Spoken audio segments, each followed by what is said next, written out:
Won't honor the contract? Fine. Hope you like hot pink duct tape. Many years ago I was an elected union president at a Fortune 500 company. But I was only in charge of one contracted group. As such, the bargaining power of the main company was much higher than my own. But even they couldn't intervene too much. My group's contract switched from Company A to Company B in 2012. But the contract remained unchanged. Company B inherited all of the contract requirements of Company A and agreed to meet them, but opted to fight me on several minor clauses when it came down to it. Most were solved without much conflict. But the major sticking point was in regard to uniforms. Our contract ensured that we were given an allowance to pay for new uniforms and vouchers for steel-toe boots every year. When it came time for our new vouchers, they refused, citing that they'd given us a slight raise which should offset the cost of boots. I informed them that a cost of living raise didn't void the portion of the contract requiring them to provide vouchers for shoes. To which they responded they just hadn't figured out how to provide vouchers yet. After assurances they would provide the vouchers as soon as they could work it out, I dropped the issue. Unsurprisingly, months later they still hadn't provided vouchers for replacement shoes.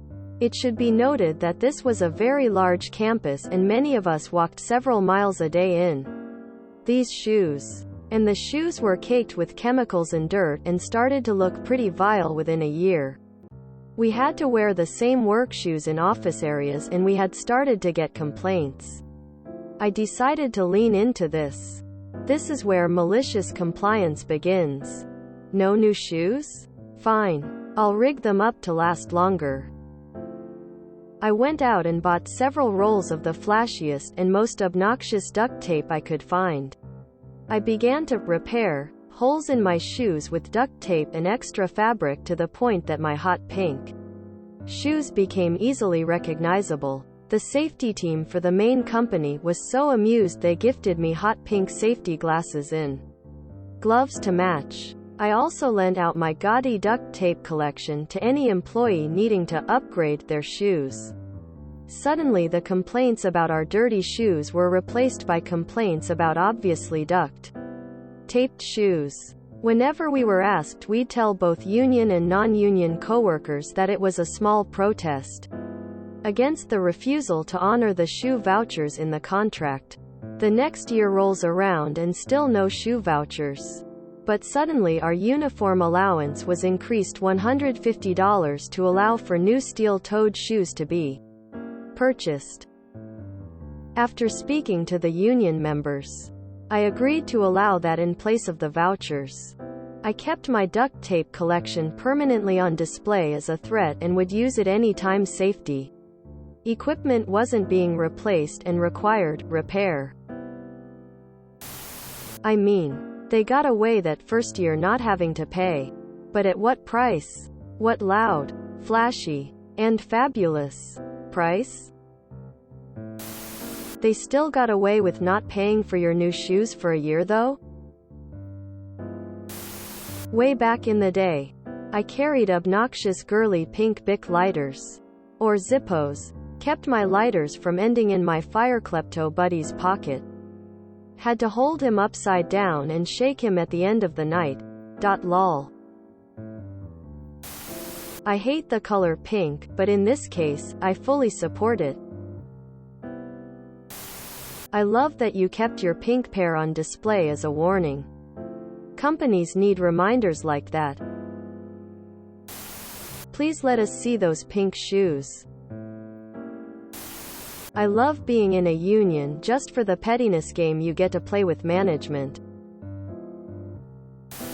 Union, compliance, and duct tape, my three favorite tools.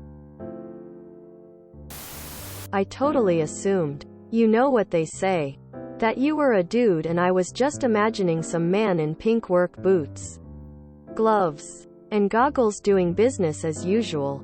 Fabulously. I even had a money supermarket epic squads dance-off going through my head as I read your story. XD.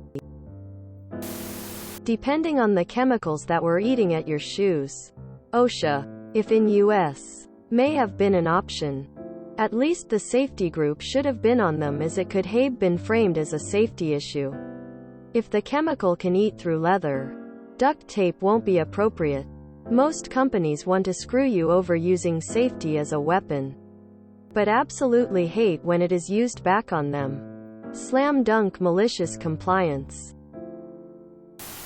Ferengi Rule of Acquisition number 17.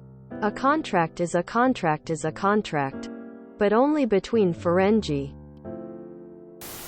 I love stories involving duct tape, masterfully done. I hope everyone went out and bought hot pink boots. Nice.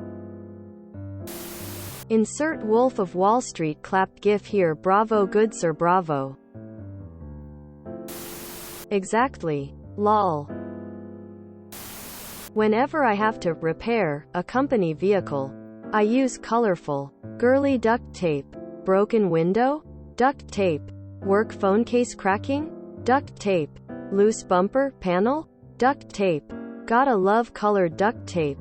A really hard to miss. Oi. This needs fixed. Quote.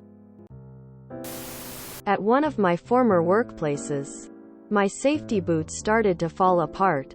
Noticed my boss plenty of times for a whole week. Answer always was, wait a bit more. We don't have them in your size. So I got equally bored and fed up with the situation. Took duct tape, taped my boots. It had a quite annoying sound every step I've made in the office of my boss. And safety guys noticed. Asked what it is. I flatly told them, I've been requesting new safety boots for a week now, as these are clearly unsafe. Got told repeatedly there's none in my size. It should be noted that in my country, companies are required to have a stock of all needed safety equipment in all sizes at all time, so they can replace broken ones. My exchange with the safety guys happened at an afternoon, at the end of my shift. Miraculously, next morning a new pair of boots in my size awaited me. They want to avoid costs? Push the problem into the face of as many people as you can, and you'll find someone who's annoyed with it enough that you get what you need. This is an awesome story. I love it. Was this in the US? 'Cause they're required by 1910 to provide safety shoes. If you enjoyed this video, please check out our playlists full of similar content. Epic Ericast is like doom scrolling for your ears. Please like, share, and subscribe.